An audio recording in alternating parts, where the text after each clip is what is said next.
SM star Marathi. नमस्कार, SM star Marathi news मध्ये आपले स्वागत आहे। मी स्नेहल। चला तर मग पाहूयात आजच्या काही विशेष घडामोडी। 2019 ला राज्यसभा मला देत होते, मिळून नाही। तुम्ही राज्यसभेवर या, तुम्हाला विधान परिषद देतो, मिळून नाही।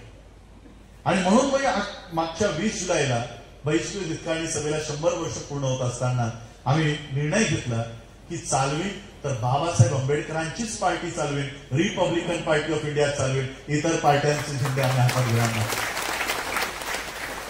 पुनर्जीव ज्या पद्धतीने मी पहिल्यांदा 2018 ला वर्ल्ड फेलोशिप ऑफ बुद्धिस्टच्या कॉन्फरन्समध्ये गेलो आणि तिथं भारतातले बौद्ध कोण, तिवारी, त्रिपाठी हे आम्हाला दिसले।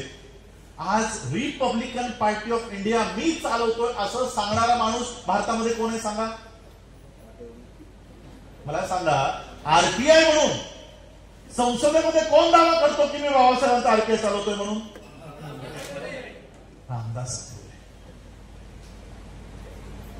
तुम्हाला माहितीये पक्षाची स्थापना कधीची? आठवलेच्या।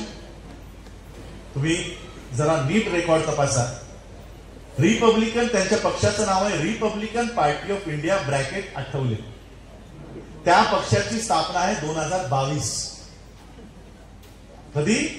2022। त्यापूर्वी ते Republican Party of India bracket A म्हणजे Republican Party of India bracket Ambedkarite या पक्षाचा प्रतिनिधी म्हणून होते। त्या पक्षाने मोहन पाटलांनी त्यांना काढलं, मग त्यांनी 2022 ला त्यांचा वेगळा पक्ष काढला आणि तो पक्ष काढून ते संसदेत काय म्हणतात की मी बाबासाहेब आंबेडकरांचा पक्ष चालवतोय।